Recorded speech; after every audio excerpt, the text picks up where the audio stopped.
Fellow conspiracy realist, have you ever suspected there was some sort of shadowy cabal? What a softball question. Isn't that sort of the whole basis of this show? I think it is. Yeah, I think we've all suspected. It's entirely like. Yeah. This is a fun one for us. Back in 2019, we looked at the hectic news cycle of 2015 with the benefit of retrospect, and we noticed that there was a particular investigation from the FBI into the Clinton administration where they said, quote, "There was a powerful group of very high-ranking state officials that some referred to as the Seventh Floor Group or the Shadow Government." But what does that mean? Well, let's jump into the episode and find out. From UFOs to psychic powers and government conspiracies, history is riddled with unexplained events. You can turn back now or learn the stuff they don't want you to know. A production of iHeartRadio's How Stuff Works.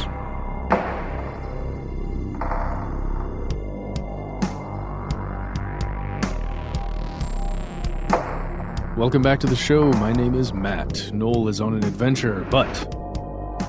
Wait, who are you? That's right, they call me Ben. We are joined with our super producer, Paul, Mission Control Decant. Most importantly, you are here, and that makes this stuff they don't want you to know. This is a weird one, Matt. This is an episode that a lot of our fellow listeners had asked us to cover in years past. Yes, it's a callback. It's a callback, it really is. And we did... We did an episode related to this topic way back in, 2016? Mm-hmm. So looking back, it's strange to recall that the 2016 presidential campaign happened 3 years ago. Yeah, it certainly doesn't seem as though that much time has passed, but in fact it has. 3-ish years. Yeah, we're not quite there. Yeah, we're not quite to November yet, but still, hey, it's crazy that much time has passed. And, elections, especially presidential elections in this country, they bring out the best and the worst of us, I think. I think that's incredibly optimistic, and I appreciate that. I needed to hear some good news today. You are absolutely right, my friend. I agree with you. Way back in 2016, when we first did some episodes on elections, we figured that the most fact-based and the fairest way for us to sum up all the allegations and conspiratorial accusations that we had heard of was to do one episode for each of the political party frontrunners. So we did one episode on conspiracies about the Trump campaign, and we did one episode on conspiracies about the Hillary Clinton campaign. Yes, and Bernie didn't even make it in there. Actually, that's not true. Bernie made an appearance in the Clinton episode. Oh, yeah, along with your pal Wasserman Schultz, right? Oh, well, everyone's pal, Wasserman Schultz. It was like this, both of those episodes together were like this Avengers Infinity War team up of horrible people doing horrible things. It really was. And whether we like it or not, we contributed to whatever it is that we are in right now, whatever this is. We just gave a little bit because everyone involved, like you said, was all there. Everybody was up to no good. And there really wasn't a great choice, it seemed, at least in my opinion. Yeah, because we had a situation wherein mass media was being leveraged so effectively. Mass media was around in other elections, but it hadn't quite reached the fever pitch that it reached in the 2016 presidential campaign. And like most presidential campaigns here in the States, the one in 2016 saw the rise and fall of multitudes of politicians, as well as the sudden rise and, candidly, the disappearance of various scandals. You know what I mean? That's correct. Absolutely. So today's story starts with one of the famous controversies, or should we say infamous controversies, in that election. It's known as the Hillary Clinton email scandal or email controversy. the word choice there depends upon which side of the aisle you fall on for a lot of people. How much do you want to downplay this? Right. So for some people, this was a case study in out-of-control media grasping at straws, right? Yeah. And those were generally people who were supporters of the Clinton campaign. For others, generally opponents of that campaign, it was a case study in how the powerful can sweep their political dirt under the figurative rug. But, in reality, yeah. It was somewhere in the middle. Right. And nowadays, people still use the phrase, but the emails. So first things first, what are we talking about here? Well, that phrase, but the emails, it's kind of shorthand, really, and it's a bit of a joke. And it's, I don't know, it's pretty crazy. It goes back to this series of really security violations that were undertaken. I don't know how you put that they were violations that the Clinton campaign did while she was in office as Secretary of State. And it had to do with putting emails on a private server or putting emails that should not be on a private server on a private server, right? That in the big major scheme of things, that's what it is. And ultimately, you're talking about the classification of certain email and information within emails that maybe shouldn't have been on a private server. And I know that for many of us listening today, this is something that you may feel that you heard ad nauseum 3 years ago, and you're thinking, well, why should I listen to this? We have a plot twist coming up for you. This is not just an episode about emails. The plot thickens pretty quickly, but to get there, we need to walk through the email scandal, the email controversy. It is exactly as you described it, Matt, a series of security violations. Think of it as, think of one server as an old school filing cabinet, right?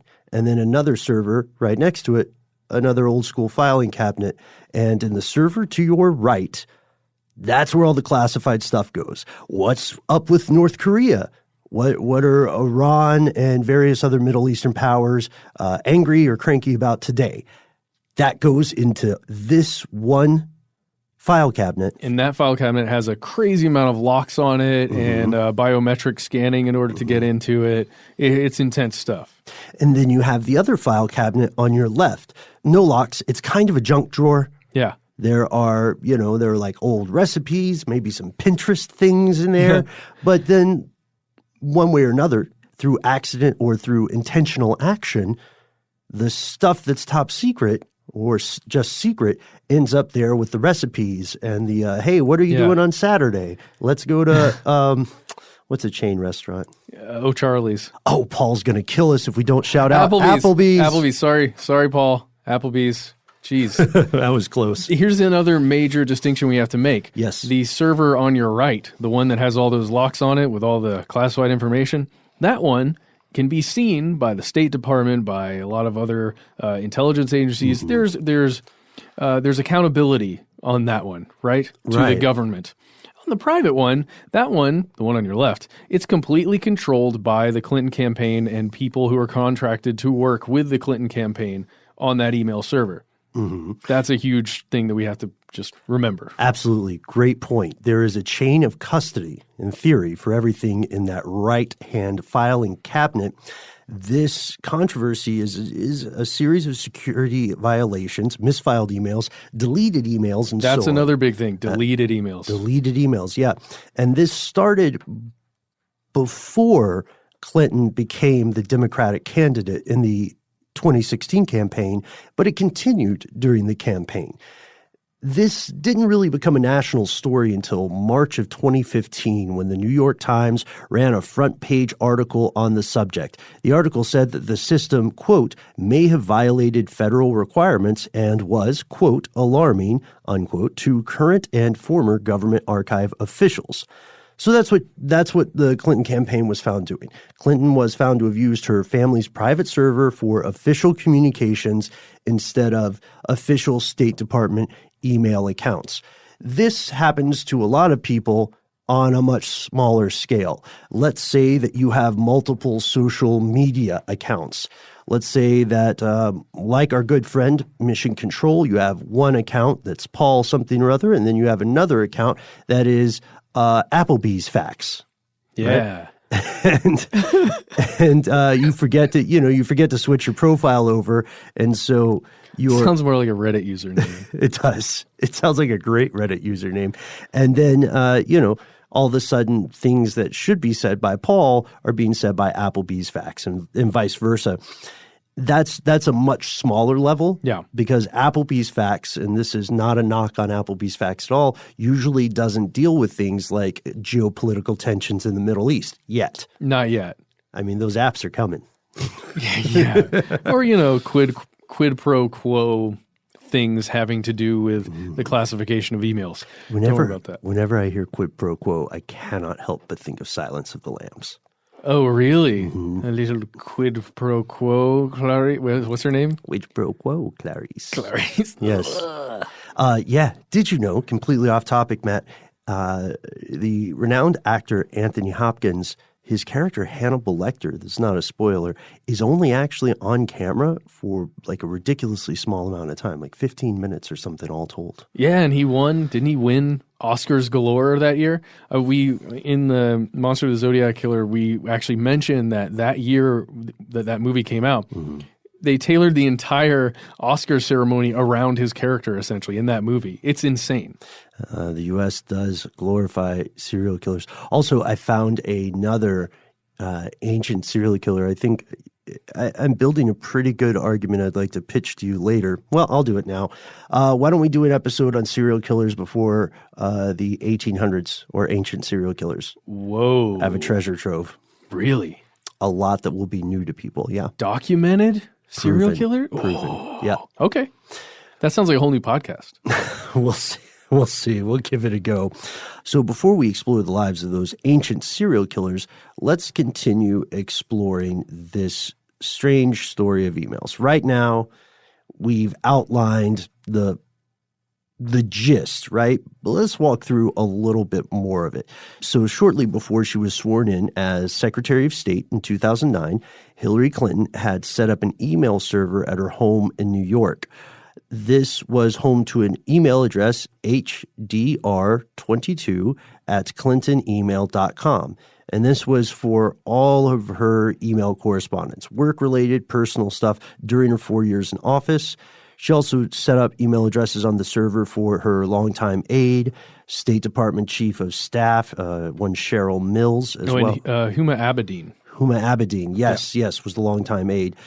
She did not use or even activate a state.gov email account, which was a big deal. It would have been hosted on servers owned and managed by the U.S. government. The reason that's an important detail is not necessarily because people thought the Secretary of State was a criminal or doing criminal acts. It's more for operational security or OPSEC. Yeah. Because other countries, no matter how friendly they are, would love to know what's going on in the U.S. when the doors to the halls of power are closed. Oh, of course. And if you're perhaps someone like Hillary Rodham Clinton and you stand out that much as a name, as a powerful person within the halls of that power, your private email server is a major target for anyone and everyone who may be looking to find some information. Heck yeah. So the FBI ends up getting involved a little later on. And what they found was that over 100 emails containing some version of classified information were found on her private servers. There were 65 emails that were considered secret, classified secret. 22 were classified top secret. And it doesn't get much more secret than that. Another 2,093 emails were not initially classified, but then they were retroactively classified by the State Department itself. Kind of like, upon further consideration, this is sensitive information. And it's important to know that that is the State Department that is doing that. That will come into play a little later. And there's a side note. There are things above top secret, like compartmentalized access, your eyes only. Yes. But that, as far as we know, these emails just went up to top secret, which is still a big deal. Yeah. that shouldn't, be sitting around on your Yahoo account or something. But you're absolutely right. So something is amiss here. It doesn't matter where you fall politically. Various critics, including Republican members of Congress, argued that using a private messaging system and server violated State Department protocols. And furthermore, they said, this violates federal laws and regulations. The FBI is on the case. As early as 2009, officials with the NARA, the National Archives and Records Administration, expressed concerns over these possible violations of the standard operating procedure of record keeping at the State Department. December of 2012, near the end of Clinton's tenure as Secretary of State, a nonprofit group with a pretty neat name, Citizens for Responsibility and Ethics in Washington, or CREW. Oh, yeah. They filed a Freedom of Information Act request to get the records of the departing Secretary of State's emails. They received a response in May of 2013 that said no records responsive to your request were located. That's government ease for 404. Yeah. Search error. Nothing found. Mm-hmm. Yeah, and then you got to look at the certain emails that were sent to that whole clintonemail.com address, which is terrible to read, by the way, because it looks like Clinton mail. It just doesn't look great. But they were discovered in March 2013 when a hacker who called himself or herself, whoever it was, Guccifer, and they distributed these emails that were sent to Clinton from Sidney Blumenthal. And this dude, Guccifer, obtained them by illegally accessing Blumenthal's email account. So this hacker, essentially, Guccifer, broke into Sidney Blumenthal's email, found all of these private Clinton emails. And Guccifer is a portmanteau of Gucci and Lucifer. So is Guccifer. it Guccifer? It's Guccifer. I've always heard Guccifer. Yeah. I like the wordplay. Guy's a criminal, though. In the summer of 2014, lawyers from the State Department noticed several emails from Clinton's personal account while reviewing documents requested by the House Select Committee on Benghazi, which is a whole nother bag of badgers. Oh, boy. And then, as we said earlier, a 2015 New York Times piece comes out. It breaks the story that the Benghazi panel had discovered Clinton exclusively used her own private server rather than the government-issued one throughout her time as SOS Secretary of State, and that, furthermore, her aides took no action to preserve emails that she sent or received from those personal accounts. The State Department and the Intelligence Community Inspector General discovered 4 emails that had classified information, and this was a spot check. It was out of a random sample of 40, and when they saw that, they said, okay, 4 out of 40, that's 1 out of 10. We need to refer this to the FBI, their counterintelligence office. And so they alerted the authorities that this classified intel was kept on the Clinton server and by her lawyer on a thumb drive. Interesting. Then the New York Times runs a story on July 24th, 2015 with the headline, Criminal Inquiry Sought in Clinton's Use of Email.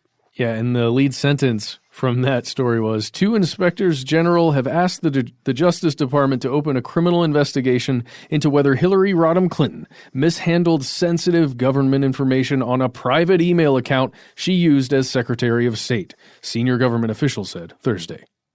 So that's the New York Times. You've got them citing senior government officials saying that Hillary Clinton mishandled sensitive information on her private email. That's really all you need to know. That's a big deal.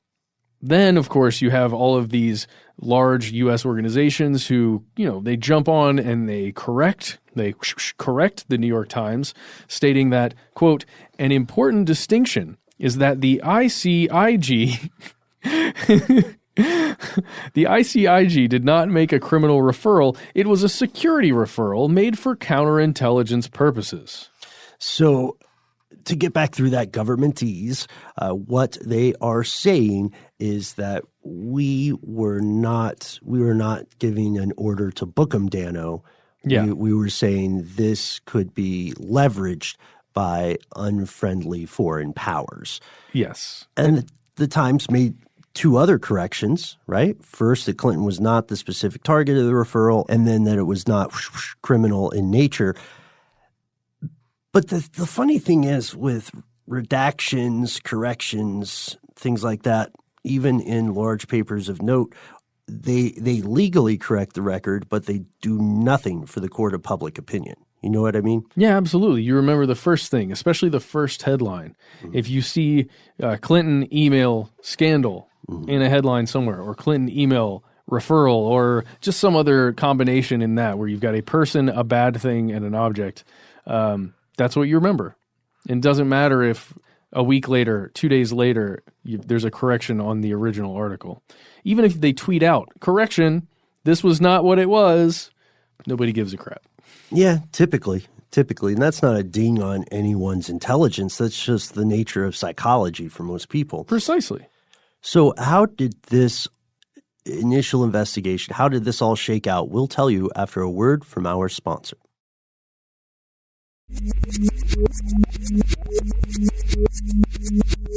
All right, we're back. So let's jump to July 5th of 2016. There's this gentleman named Comey, James Comey. He was the director of the FBI. You may remember this name. I haven't said that name in a long time. I used to say it a lot. But he announced that the FBI completed its investigation, and he was going to, they were going to talk to the State Department with a certain recommendation.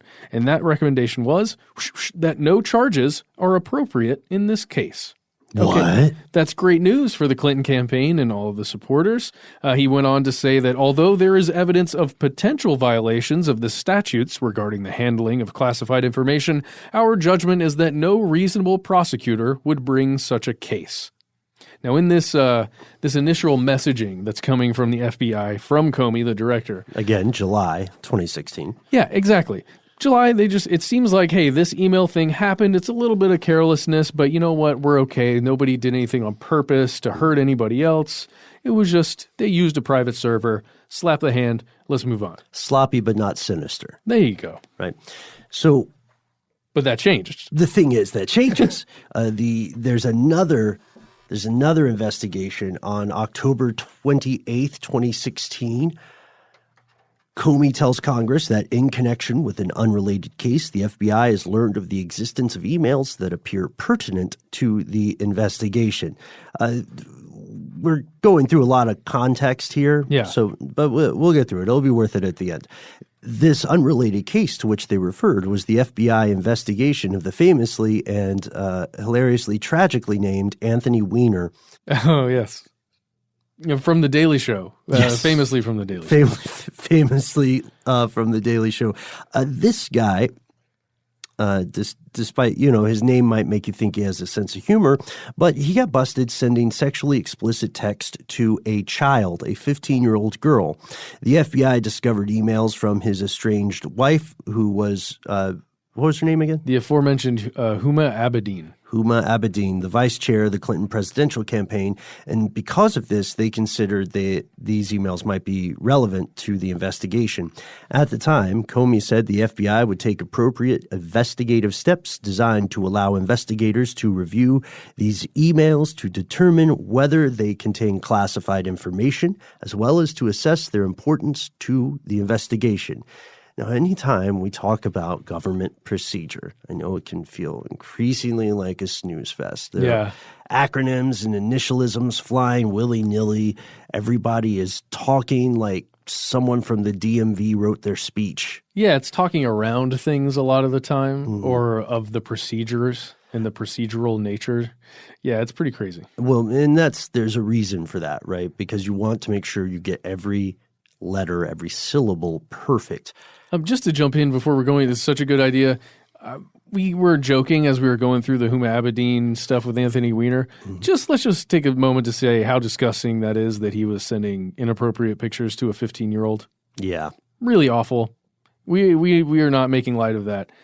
It kind of slid past us as we were joking through the other things. It's disgusting. Right? Yes. Okay. We can move on. So, yeah, I hope that was never a question for anybody. But yes, just to be crystal clear, bold it, underline it, stamp that, gross. Perfect. Okay, so on November 6th, 2016, mere days before the election, Comey sends a letter to Congress, and he says, look, we worked around the clock, and we're sticking with our guns from July. Sorry, everybody, this was careless, but we do not believe it was a crime. Literally days before the election, as you said. Mm-hmm.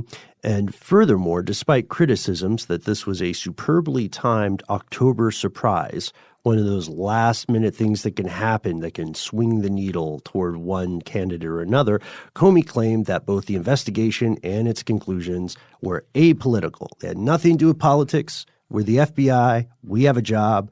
We do our job. Their job is to try to get elected. Our job is counterintelligence and fighting crime. And we did it. No surprise, spoiler alert for anyone who hasn't caught up with the news since, the Clinton campaign was unsuccessful. Donald Trump became the president of the United States, and people who opposed the Clinton campaign or thought there was something rotten in Washington were not persuaded by the FBI's two investigations. They said they were like, it's a cover-up, it's rotten, from it's fat cats at the top all the way to fat cats giving reports in Congress. These cats are just obese. Yeah, too many and too fat. Too many and too fat, they said. Yes, that's a quote. It seemed that despite the FBI's claims that there was nothing wonky about their timing, it seemed that whomever had managed to orchestrate this story and narrative of private versus government emails, who had managed to turn it into a chant and a rallying point for oppositional media, had done this masterful job. Hillary Clinton herself cited this as one of the factors in losing the election. I would 1,000% agree that this was a huge factor. It's what everybody was talking about. Yeah? I mean, it couldn't have been the only factor. No. Okay. But it was still the thing that if you thought about Hillary Clinton right around that time, like October, late October, early November, 2016, it was Clinton email. It was do you mean like it was the first keyword that popped up in everybody's mental Google? Yeah, even if you were a supporter or something, I guarantee you that was happening. Even if it was like Clinton, oh gosh, the emails, whatever. Well, the calls for investigation into this matter did not cease. This association was prominent in people's minds even after the election, and furthermore, they felt that justice had not been done or something was amiss. And these calls for investigation continued even as the Trump administration floundered several times, both on the domestic and international stage. The White House itself increasingly called for more investigation into the Clinton campaign's classification of emails. They went so far as to fire James Comey for this and fired him for some other reasons, which could be episodes all their own one day. Mm-hmm. Today, this subject remains a rallying call for some voters on the right. Foreign intelligence agencies who pretend to be voters are also very ardent about this, and politicians who will go on record today saying that they feel there was a cover-up. Now, let's get to the rumors, right? It's correct. Just like the ongoing arguments about the release of the Mueller report, the FBI's conclusion on the Clinton emails left a lot of people feeling like this is the edited version, the redacted version. I want the director's cut. I want the theatrical production. Tell me what actually happened. Because for supporters of the FBI's conclusions, again, typically these would be supporters of the Clinton campaign, this was all PR sound and fake news fury, smoke with no fire, mirrors with no reflection, a manufactured crisis that accomplished exactly what it was created to do, to remove Clinton and therefore the Democratic Party from the election game.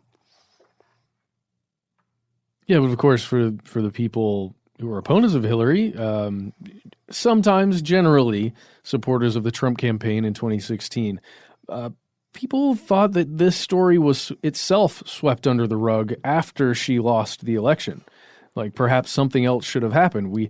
You may remember chants from rallies that you would see on television of lock her up. Oh, that's right. Yeah. It was because some people truly believed that there was such a mishandling of this stuff that it was criminal. Whether they believed that because some pundit was talking about it or because, some news story came out that was read incorrectly, who knows? But people certainly felt that way. But and that's because they thought there was even more to the story than what was being represented by the FBI's conclusions within their reports. They thought that maybe it was a bigger cover-up of some bigger thing, of perhaps further corruption than just using an email server. Perhaps there was something deeper, as in a deep state within the U.S. government that was operating outside of the control of elected officials.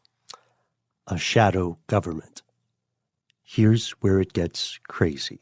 First, let's define what a shadow government actually is. It's not always bad. In the world of British politics, there's the shadow cabinet. All that is a group of people from the opposition party who form a different cabinet mirroring, or wait for it, shadowing the positions of each member of the real cabinet. So there's a person from the opposition side who will scrutinize the policies and actions of their counterpart in the real cabinet, and they'll present alternatives. Yeah. Vote for us, they say, because this is what we would have done. I get it, like a Theresa May, and then shadow Theresa May with a mustache and like a black hat or something. Yeah, exactly. So you've seen it. I've seen it. So in this case, people are talking about the other definition of a shadow government. It's not near as neat nor as helpful as the British shadow government. In the U.S., the term shadow government refers to two or three things. The first one is absolutely legal. We need it. It's the continuity of government, the pre-planned order of succession in the event of one or more deaths in the executive branch and Congress. The president dies. Who's in charge now? Well, it's the vice president. The vice president dies. Who's in charge now? And on and on and on. And one of the most interesting questions to me when I was a kid was a very, very strange answer. I asked that question a lot of children ask. Do you think I could be president? And a family member, I'm not going to reveal who, and their associates said, well, sure, you might be president tomorrow. It depends on what happens tonight. And that's how I learned about the line of secession. Whoa, are you up there? Are you in the thousands? Are you in the you must be in the thousands. No, it would have to be like millions, hundreds of millions of people would have to die. We got to change that. We need to get you higher up on that list. I don't know. I don't think so. I think so. I appreciate that, but I would nominate you instead. Nope. So all right, Paul. Paul, yeah, it's Paul. I see him. He's nodding. He would take that on. He would take that on. So that's the legal one. But then there's what you mentioned earlier, Matt, the deep state. This is an allegedly entrenched network of unelected bureaucrats. They're thought to wield the purse strings, the influence and the power needed to actually run the U.S. and therefore a lot of the world behind the scenes. So, they say you've been elected for what? 4 years? Yeah. You are a flicker, a glimmer in the eye of some of these people. And there really are positions like that exist within Washington and the structure. It doesn't necessarily mean that they're all working together for one big thing. Sure. But they exist, and they are arguably more powerful in a way than anyone that holds any office for 4 years, even the president. Even in any large organization, and the U.S. government is huge, most governments are, in any large organization, we see that communication tends to break down and people become gatekeepers of information. They run their own fiefdoms. Yeah. You know what I mean? So the third, just for the sake of argument, the third possibility is the massive amount of private influence wielded by billionaires or other governments or foreign businesses that want to push their interests domestically and abroad. Like a foreign trade consortium puts in hundreds of millions of dollars toward U.S. lobbying to get more favorable trade arrangements, right? Let's kick off the tariffs on these plush Garfield koozies that we're pushing. I don't know why. Look, that's not my best example, but you know what I'm talking about. I dig it. Another example of this on the domestic end would be the Koch brothers, who have for decades been making inroads to push the U.S. more toward the kind of governance that they would like to see, which is alternately described as a more libertarian government and neo-feudalism. Yeah. The money. We're talking about the power if you're talking about the entrenched deep state. And then with these private influencers, we're really talking about the money. Right. And these things can all happen concurrently. That's the messed up part. Yeah. It gets complicated. But usually when you hear about a shadow government here in the States, it will come from, it'll often come from the political right. It used to be in times past a phrase used by the far, far left and the far, far right, who often agree on things, more so than perhaps the media would have you believe, right? Yeah. But this argument always hinges on that notion of the deep state. For people who believe in this kind of shadow government, the seventh floor group was proof positive that something was wrong in the Beltway. And what the heck is the seventh floor group? Well, we'll talk about it right after a word from our sponsor.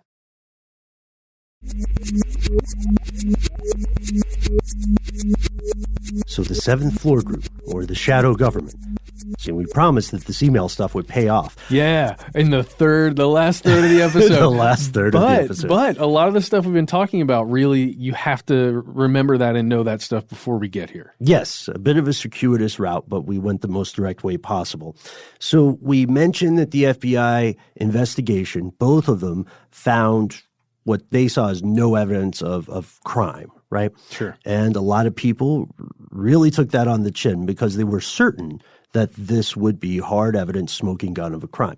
However, they did find some stuff because they dug deep.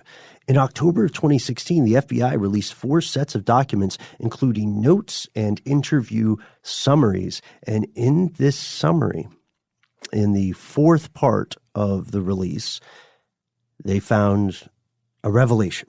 Okay, so just to set this up so you understand what it is, through the FBI's vault, that's where you can find these things. However, they've been removed.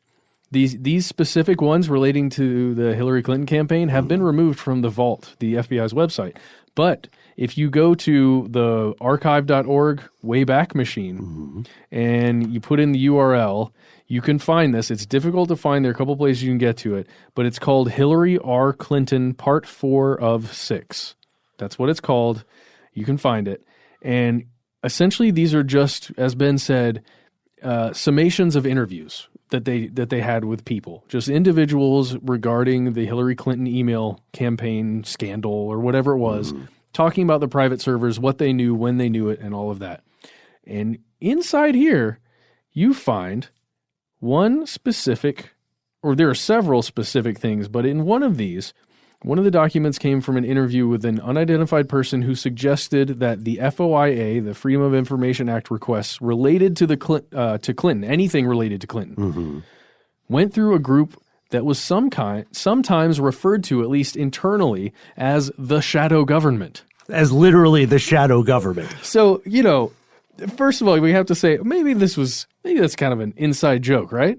Maybe. Sure. But let's keep listening in here.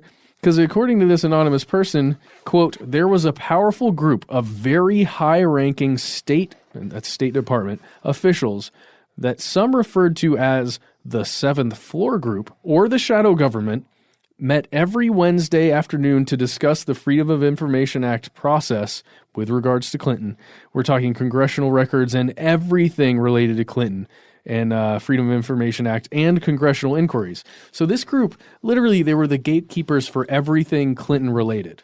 And they were a powerful filter, right? Yes. So this, oddly enough, this sounds pretty crazy. Oddly enough, this was not a primary focus of mainstream media coverage. It did receive mention across the board. And those opposed to the Clinton campaign quickly took this and ran with it. I mean, you can't blame those people because if you object to a politician or a group, what a gift. to have somebody in there foolish enough to call themselves the shadow government. My very own State Department shadow government. That's like I don't care who you are in politics or who you wish to be. That's up there with opening a golf club called Illuminati Only. You know what I mean? Even if you say it's a joke, no, not everyone is going to be on board. So here's what we know. According to the FBI summary, and again, these are not actual transcripts, the group argued for a Clinton document release to be conducted all at once for what they called coordination purposes instead of on a rolling basis. And that would normally be the case. That, again, to your point, Matt, sounds like more procedural than a super big deal. A spokesperson for the State Department said, we categorically deny this claim, these related claims. There's a big one coming up.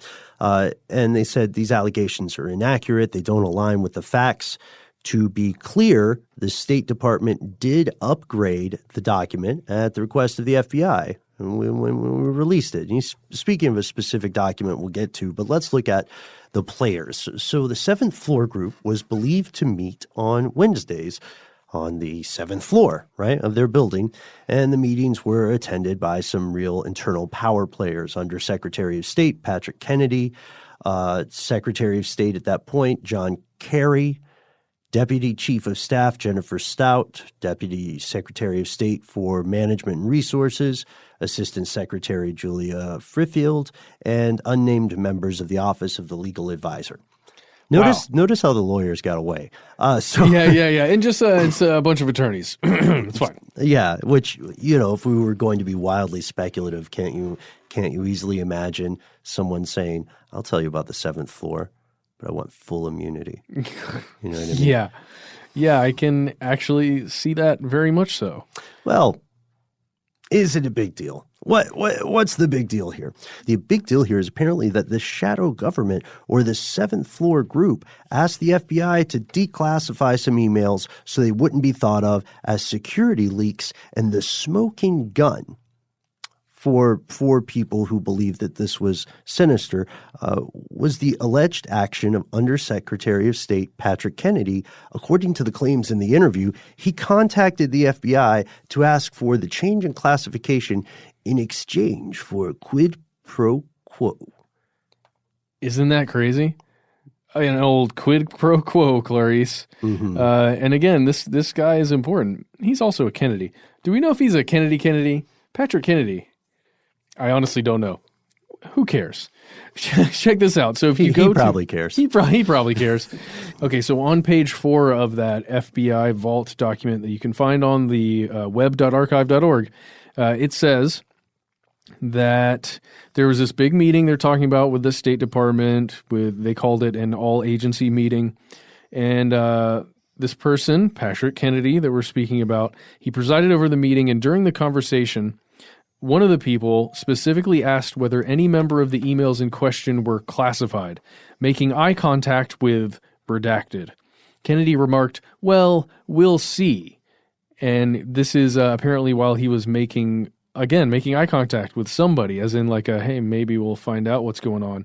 And then he went on to discuss essentially a quid pro quo about perhaps putting FBI agents in countries where FBI agents are generally not allowed to be.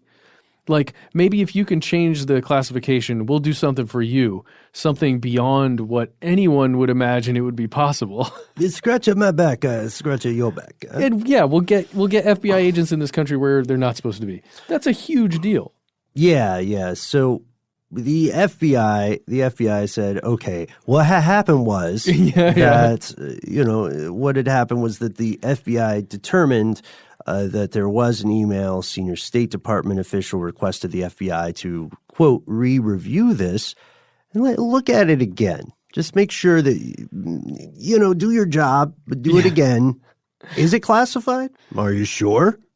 Yeah, but you'd have to look at it again to be sure, right? That's basically what went down. And then they say that an FBI official who was not part of the later Clinton investigation told the State Department, the guy at the State Department, well, now that you mention it, guess I could look at it again. It'd really help me look at it if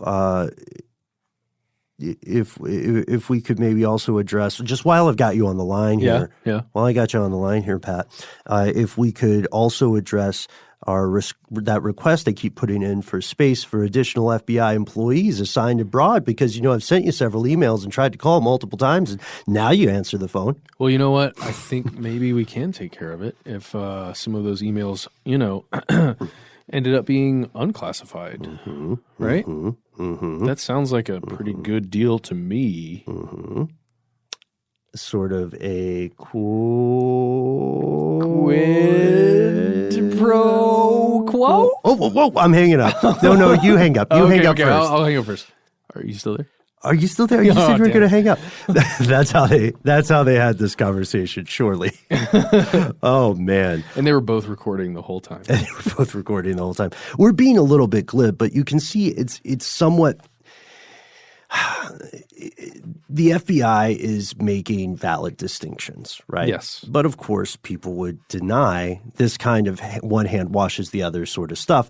So following this call, the FBI official, who's now retired, got with a senior FBI executive who was responsible for determining classification, and they decided that it was, in fact, classified secret the way it was supposed to be. So FBI guy goes back to the State Department contact he has, and he says, look, it's classified. We looked at it twice, and it's supposed to stay secret, and we can't change it. And it wasn't changed. It remains classified today. The FBI concludes, and you can see this on their own website, although there was never a quid pro quo, these allegations were nonetheless referred to the appropriate officials for review. So they said, look, we know nothing went down, but just to keep our nose clean, we asked some other people to look at it, because we're the FBI, we're apolitical, we do our job, they do their job. Yeah, and to be fair, there was no quid pro quo in this instance of these, exchanges that became public. Being very careful with that, Matt. I admire you. Right? Yeah. But come on, that's all we've proven. Right. Or at least that's all the FBI says. Right. There are other alleged activities, other allegations. This same group, the seventh floor group, or quote unquote shadow government, has been accused of censoring official reports, of interfering with special investigations, of providing diplomatic security or protection for certain individuals, shielding them from criminal charges. And a lot of this stuff, once you get into the providing protection and diplomatic security and stuff for controversial people, often those are going to come from biased sources. Correct. See the Washington Examiner if you wish. You can find something on that. And if you search for Hillary's officials cut criticisms out of State Department reports, you will find it. And you can read all about it. You can also, while you're reading those reports, you can go back to what we have kept going back to, which is the FBI confirming, at least, maybe not saying that they believe this exists, but confirming that they spoke with people who did think it exists. Who casually mentioned that it's the seventh floor group. Oh, it's the shadow government. It's fine. It's fine. What?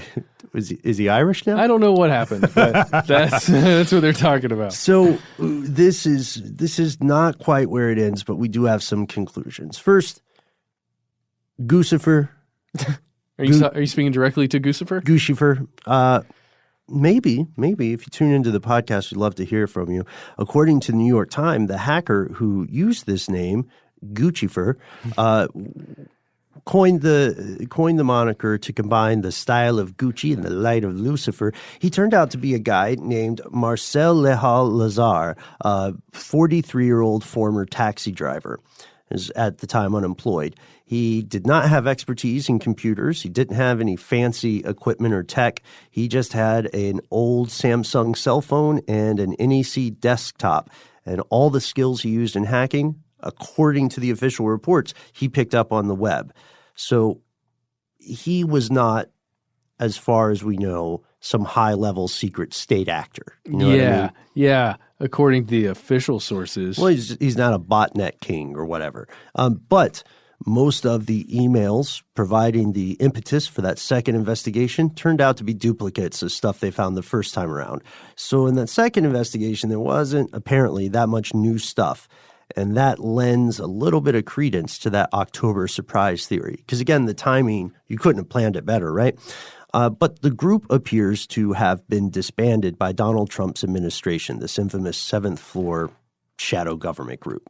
On February 17th, 2017, CBS reported that much of the seventh floor staff who work for the Deputy Secretary of State for Management and Resources, these titles, man, and the counselor offices were told today that their services were no longer needed. So you can read it in other articles of the time where the headline's something like Rex Tillerson kicks out seventh floor group or fires a bunch of diplomats. And the State Department did encounter a purge at that time. Yeah, but who knows if they're the seventh floor group, right?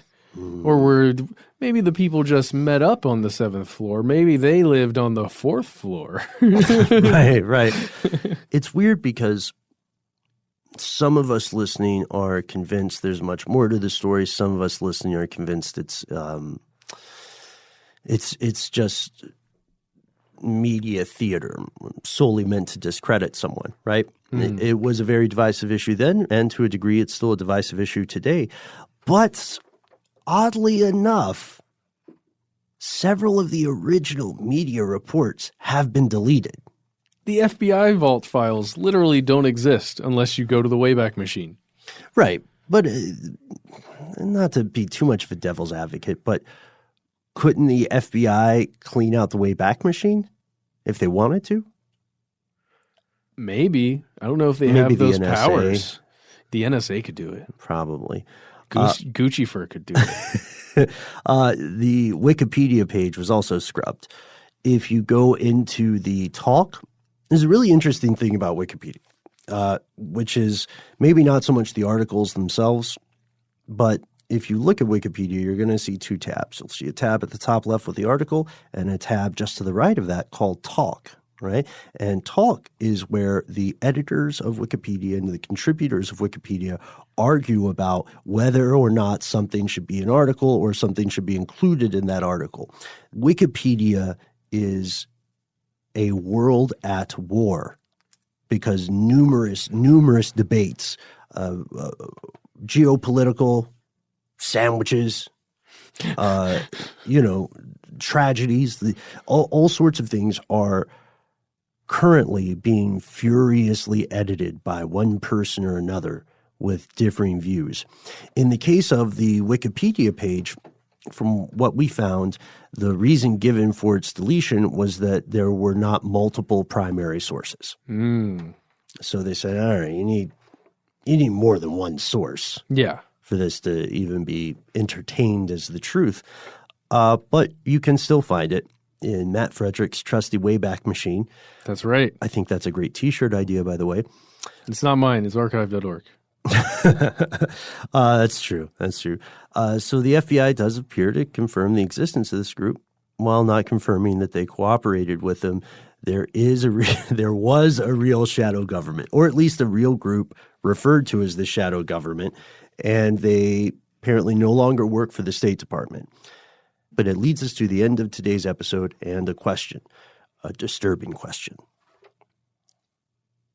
Even if this wasn't that big of a deal, there's still a group of people that were not elected officials that were hanging out in, someplace making decisions about what you and I and everyone listening as the public get to hear or know about an elected official. How many other groups like that exist that are gatekeepers of information for the public, that are maybe making bigger decisions even than that about geopolitics, about foods we eat, about the types of polyester mixed clothing we get to wear? How much your dollar is worth. Ooh, that's a big one. That's more important than the type of clothing we get to wear. Yeah, I don't know. These all seem pretty important, right? Thank you so much for checking out this episode. We know this will be a little divisive for people who have really dug deep into this. We did give a high-level look, because we wanted to provide enough of a view of the forest for us to understand what the seventh floor group is, Yeah. why it matters. And again, why would you call yourself the shadow government? Just even for funsies.